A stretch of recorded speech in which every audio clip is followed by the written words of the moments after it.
Hey friends, last week I did a video on how to win at NSO, and this week I know that many of you are making invitations, calls to faith on campus, at Proxe stations, some of you at large group meetings, some of you at impromptu gatherings of students, some at small group meetings. So I thought this week, as a coaching video, I want to give us an opportunity to reflect on and give some coaching around how to give great calls, invitations, calls to faith. And I'm going to assume for the purpose of this video that you already know the basics, you already know about making a 3-ask call, that you know about how to make a set towards action, let people know that you're going to make a call at the end. And if you don't know those things or you're still working on those, that's fine. Message me or leave a comment on the video so I know to make another video with some of those basics. But I'm going to assume that basically we know how to do a basic invitation, call to faith, and we practice that a little bit. And I want to take that up a level. So here are 3 things that you can do to take your invitations, calls to faith, and make them the best they can possibly be. And I think if you do 3 things this week and in the weeks following, it will help you to have the most likelihood of success as you do NSO and make invitations. So here we go. The first thing that you need to do is, if you're going to do a call to faith and do it well, is practice. Now I know. Lots of people feel like practice is deeply unspiritual, and there's an awkwardness about standing up in an empty room and doing a call to faith and there's nobody there. Or some of us feel like, well, we just don't know until we get into the environment what the dynamics are going to be, and we just would prefer to kind of like feel our way through it. But let me tell you, if you're going to get better at a sport, you need to practice. If you can get better at an instrument, you need to practice. Get better as a speaker, you need to practice. The same thing is true if you're going to get better at making invitations to faith. You need to practice. You need to practice what are you going to say to transition from your presentation to your invitation. And how are you going to make that transition really clear? You need to practice how you're going to invite people into that moment and how you're going to help respond as people are thinking about whether or not they want to respond, how you're going to manage that tension. So you need to practice that so that you can be better at it.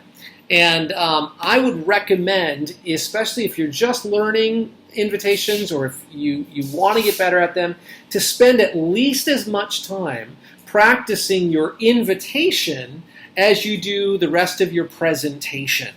And a lot of times what I've seen happen, whether it's Proxe Station or large group talks or whatever, is you spend a lot of time on the presentation and then kind of wing the invitation. And I would say, don't do that. Practice, practice, practice. Practice the transition, practice the invitation, make those calls, make them out loud so that you can experience it in your body, you can be comfortable in the words that you're going to use, and you can practice that. Okay, here's the second thing, is that you need to prepare students well. By far, the very best way, the very best and most effective invitations to faith are done by students. Students that are well coached. So when a student is well coached in how to give an invitation to faith and they've practiced how to do it and you've watched them and you've given them feedback and you've helped them get clear and you've helped them stand up straight and communicate clearly, that is by far the best possible way of giving an invitation. I was at a campus about a year ago and I was asked to give a vision talk with a gospel invitation at the end. And we made this decision, well, instead of me doing it, that we would have the student leader do it. And I coached the student leader. She came up after my talk and gave this invitation. Well, this was a campus where students weren't necessarily known for having a really responsive culture, but at the end of that talk, they had more students respond to the invitation than ever before. And I think it was because the student A well-coached, a well-prepared student was the one who was actually giving the invitation. There's just something about students leading students that when it's coached well and prepared well, and it's done with sincerity and faith, God moves through that in unique ways. And so we want to prepare students well. The other part of preparing students well is not just giving it to students and coaching students, but also, and I mentioned this before, is kind of one of the basics, but sometimes it's overlooked, is in the presentation you want to do what is called a set towards action. That is to say, when you're going to make an invitation at the end, it's really helpful to tell people that you're going to make an invitation at the end so that they can be prepared as they're listening to the presentation, so that they know that they're going to be invited to respond at some point. It might be something simple like, many of you tonight will have an opportunity to make a decision at the end of this message that will respond to what we've heard. Or saying, at a Proxe station, saying, I'm going to invite you at the end to respond to some of what we've talked about. Or maybe at a small group saying, at the end of this Bible study, at the end of our time in Scripture, I want to challenge us and I want to invite us to respond specifically today to what we see in the person of Jesus. But just giving people, preparing students so that they know you're going to make an invitation at the end. Okay, so we need to practice and we need to prepare students well. And the third thing we need to do is we need to pray. And obviously, saying you need to pray doesn't sound like news, but let me kind of focus that in a little bit. If we're going to grow in giving invitations, we need to pray specifically. And here's 2 ways that I'd like to invite you to pray. One, I would invite you to pray for unction. The old word was unction. It's that spiritual boldness. When you are making an invitation to faith, you are stepping into a unique position in someone else's life. You cross into this vulnerable place where you're kind of taking a risk by inviting people in to make this decision. And if we're not filled with the presence and power of God, we can so easily undermine our invitation by smiling, by inappropriately, or by kind of getting awkward in our bodies, or by sort of tensing up in our face and sort of not really sure what's going to happen. And all of those things are kind of the opposite of unction.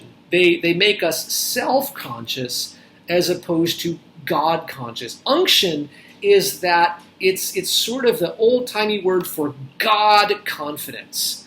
And so we need to pray that God gives us confidence as we invite people, that God is at work in this community tonight, and God will call women and men to make a decision tonight to His Lordship and to the truth of the gospel.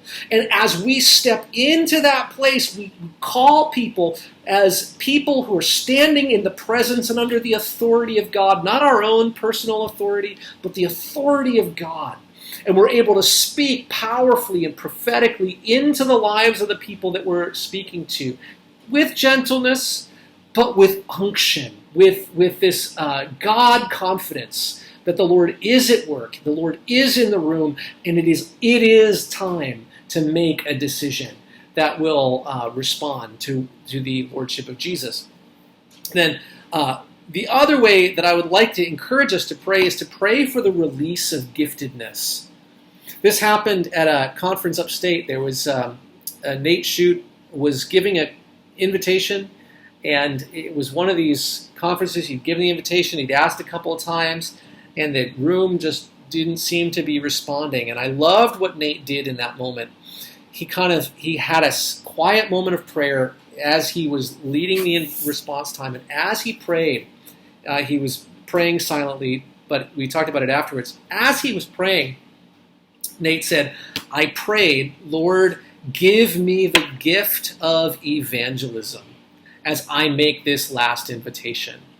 And as soon as he prayed that, Nate said he sensed that God was present with him. He sensed that God was answering that prayer. He made the invitation again, and people began to respond. So as you make invitations to faith or mission, I want you to pray for God to release the gifts relevant to the ask that you're making. If you're making an invitation to mission, then pray that God would release in you, as you're making that ask, apostolic giftedness, that you would be able to speak into this community and call them by the authority of Jesus to pursue him in mission.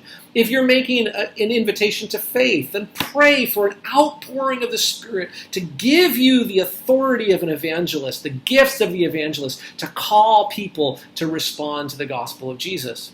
So those are kind of like 3 pro tips as you go forward this week and make invitations. There's so much more we could talk about. Leave a comment if you want to press in more, and I can make some other videos. But just wanted you to know we're praying for you this week, and excited about the ways that you are going to lead students towards decisions of faith and faithfulness.